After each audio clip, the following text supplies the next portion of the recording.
IT job కోసం చూస్తున్నారా? ఐటీలో కెరియర్ బిల్డ్ చూసుకోవాలనుకుంటున్నారా? అయితే సమాధానం coding tutor. Welcome to I dream. ఢిల్లీలో జరిగినటువంటి బాంబ్ బ్లాస్ట్ మనకు తెలుసు. ఇప్పటి వరకు 12 మంది చనిపోయినరు.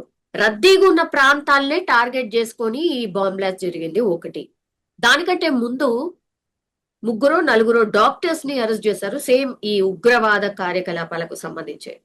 అగైన్ మోయినుద్దీన్ అనే వ్యక్తి హైదరాబాద్ రాజేంద్ర నగర్ లో ఉంటూ ఒక విషాన్ని తయారు చేసి అది పబ్లిక్ లో ఏవైతే వాటరో లేకపోతే ప్రసాదంలోనో కలపాలనే ప్లాన్ లో ఉన్నట్టు కూడా ఇప్పుడు గుజరాత్ కి సంబంధించిన పోలీసులు విచారణలో ఈ మోయినుద్దీన్ అనేటైనా వెల్లడించిండు. ఆయన కూడా బేసికల్లీ డాక్టర్.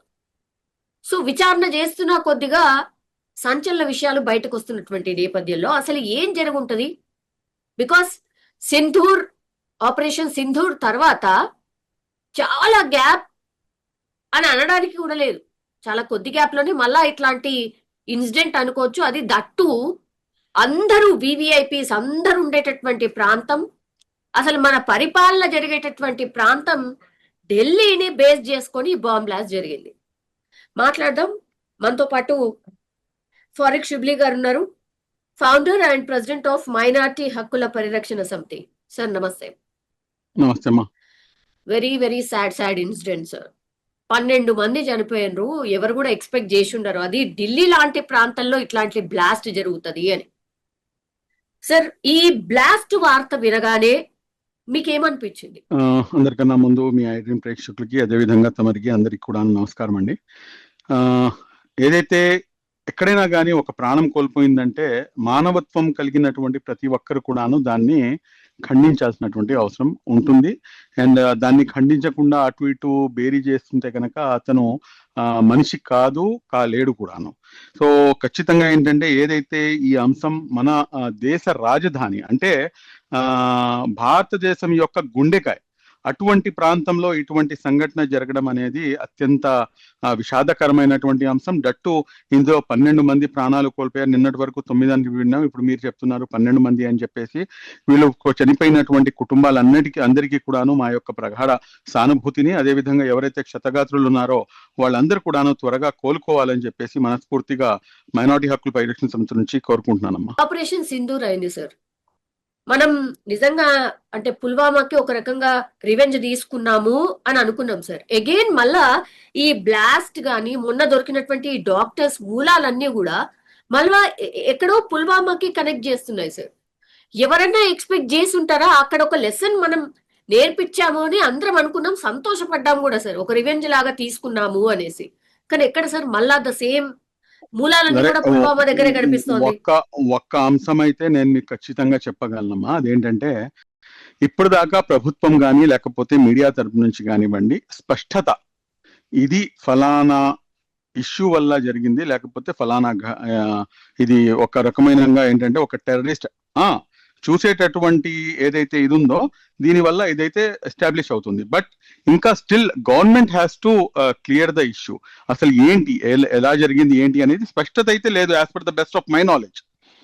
బహుశా నేను తప్పే ఉండొచ్చు, బట్ నాకు తెలిసినంత వరకు ఇప్పటిదాకా ఏంటంటే ఇది ఫలానా ఉగ్రదాడి లేకపోతే ఉగ్రవాదులు చేశారు అని చెప్పేసి ఎక్కడ కూడాను ఎస్టాబ్లిష్ కాలేదు. నంబర్ 1. నంబర్ 2, ఇప్పుడు మీరు చెప్పిన దానికి కాసేపటికి, ఎందుకంటే సిచ్యువేషన్స్ లేకపోతే రద్దీ ప్రాంతము, ఈ బ్లాస్ట్ జరగడం, 12 మంది అమాయకులు ప్రాణాలు కోల్పోవటం, ఇదంతా చూస్తుంటే ఏంటంటే ఖచ్చితంగా, ఎందుకంటే జనాల సాంద్రత ఎక్కువ ఉండేటటువంటి ప్రాంతం అది రెడ్ఫోర్డ్ ఏరియా అనేది. అక్కడ ఇటువంటి ప్రాంతం జరగడం, అక్కడ మాస్క్ వేసుకున్నటువంటి వ్యక్తి, దాని తర్వాత కారులో బాంబు పేలటం, ఇవన్నీ కూడాను ఇప్పుడు మీరు చెప్పినట్టుగా రసాయనంగా కొన్ని తయారు చేస్తున్నారని చెప్పేసి కాసేపటికి లెటస్ అజ్యూమ్ మీరు చెప్పినట్టుగానే. దానికి వీళ్ళకి బుద్ధి రాదా అంటే కనుక కుక్క తోక ఎప్పుడైనా కానీ స్ట్రైట్ అయినట్టు మీరు ఎక్కడైనా విన్నారా? చరిత్రలో లేదు. కాబట్టి కుక్క తోక వంకరేనండి. ఇటువంటి దాడులు చేసేవాళ్ళు లేకపోతే ఏదైతే దాయాది దేశం చేసేటటువంటి కుట్రలు కానివ్వండి, ఇవన్నీ కూడాను సహజమే. But still we have to wait and watch.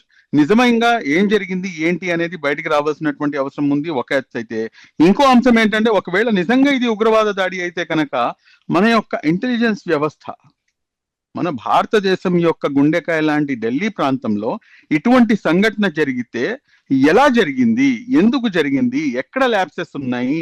ఎందుకంటే గత 11 సంవత్సరాల నుంచి మేము టెర్రరిస్టులపై మేము ఏదైతే టెర్రరిజం ఉందో, ఇటువంటి భయంకరమైనటువంటి దాడులు ఏదైతే ఉన్నాయో వీటిపై మేము ఒక విజయాన్ని సాధించాము అని చెప్పేసి అనుకుంటున్నటువంటి తరుణంలో మొన్న జరిగినటువంటి ఈ ఆపరేషన్ సింధూర్కి సంబంధించినటువంటి విషయం కానివ్వండి, లేకపోతే ఇప్పుడు జరిగినటువంటి ఈ అంశం కానివ్వండి, but definitely it has to be take some serious note and very serious concern దీనిపై తీసుకోవాల్సినటువంటి అవసరం ఎంతైనా ఉంటుంది. 8 years తర్వాత మళ్ళోసారి బాంబ్ బ్లాస్ట్ జరిగింది సార్, ఢిల్లీ సెంట్రిక్ గా. 8 years తర్వాత అంటే ఏం ప్రూవ్ చేద్దామని, ఏం చెప్పదలుచుకున్నారు సార్? ఇప్పుడు వాళ్ళు ఏం చెప్పదలుచుకున్నారు ఏంటి, లేకపోతే ఇది ఏంటి అనేది ఇంకా స్పష్టత లేదు కాబట్టి మనం దీనిపై ఎటువంటి ఊహాగానాలకి వెళ్ళటానికి అవకాశం లేదు. ఇది నేను మీకు ప్రత్యేకంగా నేను పదే నేను మీకు దానికి నేను అదే రిపీట్ చేస్తున్నాను. ఎందుకంటే ఇక్కడ ప్రభుత్వం వైపు నుంచి ఎటువంటి ప్రాపర్ ఇన్ఫర్మేషన్ అనేది ఇప్పుడు దాకా లేదు. కానీ ఫరీదాబాద్ లో మొన్న జరిగినటువంటి రైడ్ లో 3000 కిలోల పేలుడు పదార్థం స్వాధీనం చేసుకున్నారు. అక్కడ కొంతమందిని అరెస్ట్ చేసిండ్రు, అందులో డాక్టర్స్ ఉన్నారు. అది అరెస్ట్ అయిన 2 రోజులకే బ్లాస్ట్. కోఇన్సిడెన్స్ అంటారా? ఇవన్నీ ఏంటంటే ఇవన్నీ పాయింట్స్ కనెక్ట్ అయ్యేటట్టుగా కనిపిస్తుంది. బట్ అఫీషియల్ గా మనం వేచి చూస్తున్నాం. మేము కూడా ఏంటంటే అసలు ఏంటి అనేది వేచి చూసి దాని తర్వాత దీనిపై మనం విశ్లేషణ ఇవ్వగలము. బట్ ఎనీహౌ ఇప్పుడు నిన్న ఫరీదాబాద్ లో ఎవరినైతే అరెస్ట్ చేశారో, లేకపోతే ఎవరి దగ్గర నుంచి అయితే ఇన్ని కిలోల పేలుడు పదార్థం కానీ లేకపోతే ఇవన్నీ ఏదైతే దొరికినాయో వీటన్నింటినీ కూడాను మనం ఖచ్చితంగా దాన్ని నేను ఎవరైతే ఇటువంటి పనులు లేకపోతే ఇటువంటి ఇది చేస్తున్నారో వాళ్ళని కఠినంగా శిక్షించాల్సినటువంటి అవసరం ఉంది. అండ్ దట్టు అసలు వీళ్ళ యొక్క మూలాలు ఎక్కడి నుంచి ఉన్నాయి, ఎందుకని చెప్పేసి వీరు ఇటువంటి కుట్రలకు ఉన్నారు అనేది కూడాను మనకి తెలియాల్సినటువంటి అవసరం ఉంటుందమ్మా. సార్ అక్కడ చూస్తేనేమో నిజం చెప్పాలంటే కూడా ఈ ఉగ్రవాదకు సంబంధించిన మూలాలే అక్కడ కనిపిస్తున్నాయి. ఒక నిమిషం పాటు అట్లా అనుకుందాం సార్. సార్ జనరల్లీ ఉగ్రవాదం వైపు ఎవరు మళ్ళుతారు అని అంటే జనరల్ పర్సెప్షన్ మీకు కూడా తెలుసు, చాలా టైమ్స్ మనం మాట్లాడినాం కూడా. ఎవరైతే బీద పిల్లలు ఉంటారో వాళ్ళ ఫ్యామిలీలో అసలు డబ్బులు లేకుండా ఎవరైతే తిండికి కూడా దిక్కులేనటువంటి వాళ్ళు ఎవరైతే ఉంటారో వాళ్ళే ఎక్కువగా ఇటువైపు వెళ్తూ ఉంటారు అనేది ఒక పర్సెప్షన్ అనుకోండి, లేకపోతే ఒక చర్చ. నిజం చెప్పాలంటే కూడా నిజమే అది. కానీ ఇప్పుడు ఏకంగా డాక్టర్ వృత్తిలో ఉన్నటువంటి వాళ్ళు ఇట్లా పేలుడు పదార్థాలతో పట్టుబడితే ఏమనుకోవాలి? మీరు ఎడ్యుకేషన్ అనేది ఒక డిఫరెంట్ అమ్మా, కాకపోతే దీంట్లో మైండ్ సెట్ అనేది చాలా ఇంపార్టెంట్ రోల్ ప్లే చేస్తుంది. మైండ్ సెట్ ఏంటంటే ఒక రకమైనటువంటి మైండ్ సెట్ తో ఉన్నటువంటి వాళ్ళు ఎంత చదువుకున్నా కానీ వారి యొక్క ధోరణి అనేది మారదు. కాబట్టి దీన్ని నేను ఎడ్యుకేషన్ 100% ఎడ్యుకేషన్ ఏంటంటే మనిషిని ఒక మానవత్వం వైపుకి నడిపిస్తుంది. నేను దాంతో 100% అగ్రీ చేస్తాను. But at the same time ఎంత చదువుకున్నా కానీ మూర్ఖులుగా బిహేవ్ చేసేటటువంటి వాళ్ళు కూడాను సమాజంలో ఉంటారు. అటువంటి వాళ్ళలోనే వీళ్ళ యొక్క ఇది వస్తుంది. కాబట్టి ఇప్పుడు ఇతను డాక్టర్ చదువుకొని కూడాను ఈ రకంగా ఉన్నాడంటే కనుక మళ్ళా దీని వెనకాల ఉన్నటువంటి మర్మం ఏంటి, లేకపోతే ఇతని యొక్క ఫ్యామిలీ బ్యాక్గ్రౌండ్ ఏంటి, ఇతను ఎందుకని చెప్పేసి ఇటువైపుకి ఆకర్షితులయ్యాడు ఏంటి అనేది కూడాను మనకి తెలియాల్సినటువంటి అవసరం ఉంటుంది. ఇక్కడ మొయినుద్దీన్ అనేట ఆయన హైదరాబాద్ కి సంబంధించి సార్ ఏడ బ్లాస్ట్ జరిగినా హైదరాబాద్ కి ఎక్కడో చోట లింకప్ అయి ఉంటుంది sir. Moinuddin ricin, I think ఆ విషం పేరు వచ్చేసి రైసిన్. అతను sir do you know what is ricin sir? నిజంగా I want to know what is it sir. లేదమ్మా, నాకు కూడా దానిపై ఐడియా లేదు. అది కొన్ని దీంతో ఒక రకమైనటువంటి కెమికల్ గా తయారు చేస్తారంట. దానివల్ల ఏంటంటే ఎక్కువగా హాని కల్పించడం. ఒక రకంగా ఏంటంటే మీరు చెప్పాలంటే ఇప్పుడు ఇది ఒక వైరస్ లేకపోతే ఒక రసాయన పదార్థం లాంటిది. అది విషం మనం యాజ్ సింపుల్ యాజ్ దట్ విషం అని చెప్పుకోవచ్చు. అదే అసలు దానికో స్మెల్ ఉండదంట. తర్వాత దేంట్లో కలిపినా కూడా అసలు మనం గుర్తు కూడా పట్టలేమట. అట్లాంటిది ఇప్పుడు మొయినుద్దీన్ అనేటైన వాళ్ళ ఇంట్లోనే ల్యాబ్ లాగా ఏర్పాటు చేసుకొని రైసిన్ అనే పదార్థాన్ని తయారు చేస్తాడు. తర్వాత ఈ వాటర్ ట్యాంకర్స్ ఏవైతే ఉంటాయో అందులో కలుపుదామని, తర్వాత ప్రసాదం ఏవైతే ఉంటుందో ఎక్కువ జనాలు తినేది ఆ ప్రసాదాలలో కలుపుదామనేది వాళ్ళ ప్లాన్ అట. Sir can you imagine? అంటే ఎంత పెద్ద ఎత్తున జనాలు చనిపోతే అంత సంతోషం, అంతే కదా సార్? సింపుల్. నేను మీకు ఒక అంశం చెప్తానమ్మా. నేను మీకు ఇక్కడ ఇప్పుడు చూడండి, మొన్న జరిగినటువంటి విచ్చలవిడిగా ఎవరినైతే కాల్ చేశారో, మతం పేరు అడిగి మరి కాల్చారు, నిన్న ఏదైతే బ్లాస్ట్ జరిగిందో, సరే ఎందుకు జరిగింది, ఎలా జరిగింది, ఏదైతే డీటెయిల్స్ రావాల్సిన అది తీసి పక్కన పెడదాం కాసేపటికి. బట్ దీంట్లో అమాయకులు ఆ 12 మంది ఎవరు, ఎందుకు చనిపోవాలి వాళ్ళు చేసిన పాపం ఏంటి, వాళ్ళు చేసిన తప్పేంటి? ఇంట్లో నుంచి బయటకు వచ్చి ఉంటారో ఏదో పనుల మీద, ఒక ఆయన ఆఫీస్ నుంచి రిటర్న్ అవుతూ ఉంటాడు, ఒకళ్ళేమో పిల్లల్ని స్కూల్ నుంచి తీసుకుని వెళ్తూ ఉంటారు, ఇంకోళ్ళేమో ఏదో పని మీద అని చెప్పేసి వెళ్తూ ఉంటారు. ఆల్ ఆఫ్ సడన్ గా బయటికి రాగానే వాళ్ళు ఈ ముత్రు కబలించేసింది, వాళ్ళు చనిపోయారంటే దీనికన్నా ఇంకా దారుణం ఏముంటుంది? వాళ్ళని అమాయకులు కాకపోతే ఇంకేమని చెప్పేసి పిలుస్తాను చెప్పండి. నేను ఇక్కడ ఈ విషయం నేను మీకు ఎందుకు చెప్తున్నానంటే, సూరే అల్ మాయిదా ఖురాన్ లో 5th చాప్టర్ 32వ వాక్యము, దాంట్లో చాలా స్పష్టంగా ఇచ్చినటువంటి ఆదేశం ఏమిటంటే, మీరు ఎవరైతే ఒక అమాయక వ్యక్తి యొక్క ప్రాణాలను హరిస్తాడో, అమాయకమైనటువంటి వ్యక్తి యొక్క ప్రాణాలను హరిస్తాడో, అతను సర్వమానవుని యొక్క ప్రాణాలను హరించినట్టు. ఇదే గనక మీరు ఒకసారి గమనిస్తే గనక ఖురాన్ చెప్తున్నటువంటి అంశం ఇది. అమాయకులైనటువంటి వారిని, వారి యొక్క ప్రాణాలను పొట్టన పెట్టుకున్నటువంటి వాళ్ళు ఏమాత్రం కూడాను వాళ్ళు మనుషులు కాదు, వాళ్ళు మొత్తం మానవత్వాన్ని చంపేసినట్టే. As per the religion Quran చెప్పినటువంటి అంశం అమ్మ ఇది. కానీ స్టిల్ వీళ్ళు ఈ రకంగా చేస్తుంటే కనుక అది ఏమాత్రం కూడా సమంజసం కాదు. అదే విధంగా ఖురాన్ చాలా స్పష్టంగా చెప్తుంది. చాలా చోట్ల ఏంటంటే, ఈ రోజున జిహాద్ అన్నా కానీ, లేకపోతే ఈ టెర్రరిస్ట్ అన్నా కానీ డైరెక్ట్ గా ఒక లింక్ అయిపోతుంది. But jihad is different. అంటే మీలో ఉన్నటువంటి చెడుపై మీరు గెలవటానికి మీరు చేసేటటువంటి ఏదైతే యుద్ధం ఉంటుందో దాన్ని జిహాద్ అని చెప్తారు. అంటే ఒక మంచిని మీలో మీ మనసుని మీరు చంపుకొని చెడు వైపుకి మీరు వెళ్లకుండా చేసేటటువంటి ఏదైతే మీ అంతర్యుద్ధం ఉంటుందో దాన్ని జిహాద్ అంటారు. అదే విధంగా జిహాద్ అంటే స్ట్రగుల్. ఇప్పుడు మీరు మీ యొక్క ప్రొఫెషన్ లో మీరు స్ట్రగుల్ చేస్తున్నారు, నా ప్రొఫెషన్ లో నేను స్ట్రగుల్ చేస్తున్నాను. అంతేగాని దీన్ని ఒక పవిత్ర యుద్ధం అని చెప్పేసి ఇలా చేయటం వల్ల ఏదో స్వర్గం లభిస్తుంది, లేకపోతే ఇంకోదేదో జరుగుతుంది అని చెప్పేసి ఏదైతే పర్సెప్షన్ ని కొంతమంది ఫిక్స్ చేసేటటువంటి ప్రయత్నం చేస్తున్నారో, వారు ఏ మాత్రం కూడాను ముస్లింలు కాలేరు. If any Muslim has did this kind of things, then he is not a Muslim. He is not a Muslim. మరి ఏంటి, ముస్లిం కాకపోతే ఏంటి సార్? మరి ముస్లిం పేర్లో అయితే అదే కనిపిస్తుంది కదా. ఇప్పుడు మీకు ఒక చిన్న ఎగ్జాంపుల్ చెప్తాను మా మీకు. ఇప్పుడు ఐ లవ్ మొహమ్మద్ అని చెప్పేసి ఒక పెద్ద సంఘటన, ఒక పెద్ద ఇష్యూ ఒకటి జరిగింది మన యూపీలో. మన రీసెంట్ గా ఒక 3 వ్యక్తుల్ని, ముస్లిం పిల్లల్ని అరెస్ట్ చేశారు. ఏంటి, ఒక శివాలయంపై ఐ లవ్ మొహమ్మద్ అని చెప్పేసి రాశారు అని చెప్పేసి. సరే, తీరా దాని యొక్క వాస్తవాలను, పూర్వఫలాలను మొత్తం కూడాను తీసి చూస్తే ఏంటంటే, ఎవరైతే నాన్ ముస్లిం పిల్లలు ఎవరైతే ఉన్నారో, ఈ ముస్లింలతో చిన్నపాటి గొడవ జరిగితే ఈ హిందూ పిల్లలు వాళ్లే ఐ లవ్ మొహమ్మద్ అని చెప్పేసి శివాలయంపై రాసి, ఇతను రాశాడని చెప్పేసి అతనిపై నింద మోపడం వల్ల వాళ్ళని అరెస్ట్ చేశారు. దాని తర్వాత నిజాలు నెమ్మదిగా ఒకటి బయటకు వచ్చినాయి. అంటే దీంతో దానికి ఎగ్జాంపుల్ అని చెప్పేసి కాదు. అంటే ఎవరైనా కానీ ముస్లిం అని చెప్పేసి చెప్పుకొని ఎవరైనా ఒక పని చేస్తే కనుక అది ముస్లిం చేసినట్టు ఏ విధంగా కూడా కాదు. ముస్లిం అన్నవాడు నాకు తెలిసినంత వరకు ఏంటంటే, అతని వల్ల పొరుగు వ్యక్తికి, ఇప్పుడు నేనున్నానమ్మా, మీరు ఫోన్ చేశారు, లేకపోతే మీరు వచ్చారు, మిమ్మల్ని గౌరవించడం, మిమ్మల్ని మీ మనసుని నొప్పించకుండా మీ మనసుని గెలుచుకోవటమే నా యొక్క పరమ ధర్మం, నా యొక్క అందరికన్నా ముందు ప్రైమ్ రెస్పాన్సిబిలిటీ. అలాంటిది నేను మిమ్మల్ని చంపివేసి ఇది జిహాదు, లేకపోతే దీనివల్ల నాకు ఏదో స్వర్గం దొరుకుతుందంటే స్వర్గం కాదు. వాడు అసలు ముస్లిమే కాదు. వాడు ఇప్పుడు గడ్డం టోపీ వదిలేసి, గడ్డంను టోపీ పెట్టుకొని ఒక షరీఫ్ పైజమా వేసేసుకొని అతను వెళ్ళేసి అతను రోడ్డు మీద విచ్చలవిడిగా దాడులు చేసేసి నేను ముస్లింని కాబట్టి నేను ఇలా చేస్తున్నానంటే కనుక అటువంటి వ్యక్తి ముస్లిం కాడు.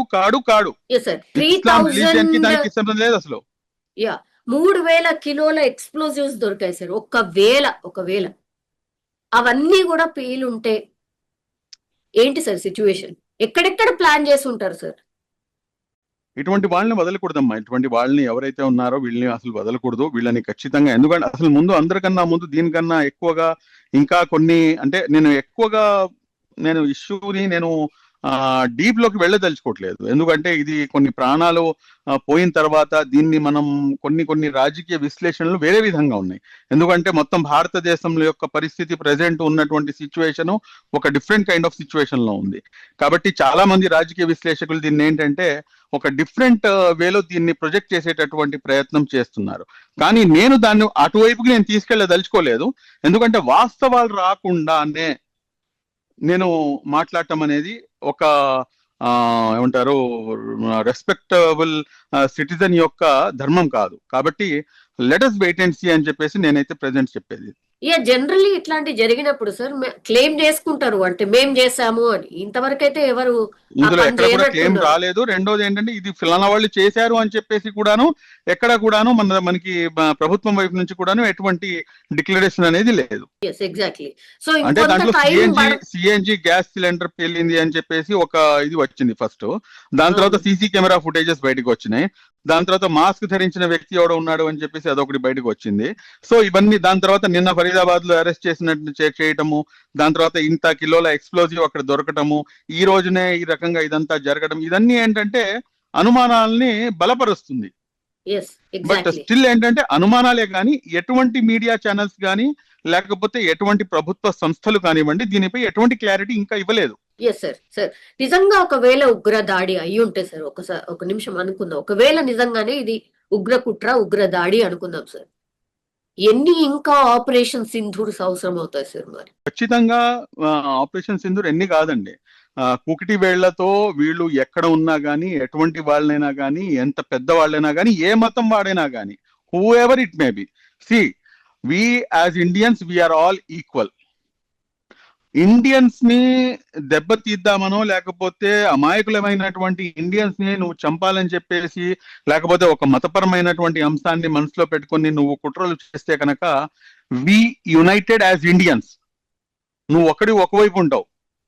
వి all Indians and definitely we will give you the best answer. And మా ఆన్సర్ ని మా దేశ ప్రభుత్వం కానివ్వండి లేకపోతే ఈ దేశ ప్రజలు కానివ్వండి ఖచ్చితంగా సరి అయిన సమాధానం ఇవ్వాల్సినటువంటి అవసరం ఉంటుంది. ఏ రకంగా అయితే ఆపరేషన్ సింధూర్ లో మేమందరం కూడా రొమ్ములు విరిచి మనం రోడ్డు మీదకి తిరిగేటటువంటి పరిస్థితి ఏర్పడిందో అదే విధంగా ఖచ్చితంగా మా ఇండియన్ ఆర్మీ కానివ్వండి లేకపోతే ఇండియన్ పోలీస్ కానివ్వండి లేకపోతే మా ఇండియన్ గవర్నమెంట్ కానివ్వండి ఖచ్చితంగా వీరికి సరి అయిన గుణపాఠం ఒక సరి అయిన సమయంలో ఇస్తుందని చెప్పేసి నేను ఆశిస్తున్నాను.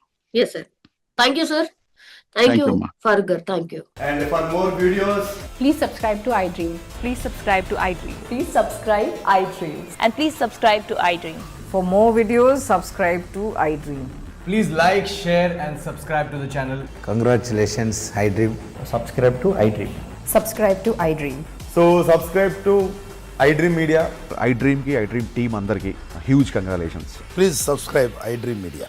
Please subscribe to iDream. Subscribe iDream. Please subscribe to iDream. iDream అంటే నా కళల ఛానల్ సబ్స్క్రైబ్ చేసుకున్న నోరు తిరుగుతలేదు, మీరైతే గంట గుర్తు కొట్టండి. For more such videos, please subscribe to iDream. Subscribe to iDream. Please subscribe to iDream. Please subscribe iDream Media. Please do subscribe to iDream. Please subscribe to iDream Media. For best entertainment and information, please subscribe iDream. And don't forget to subscribe to iDream.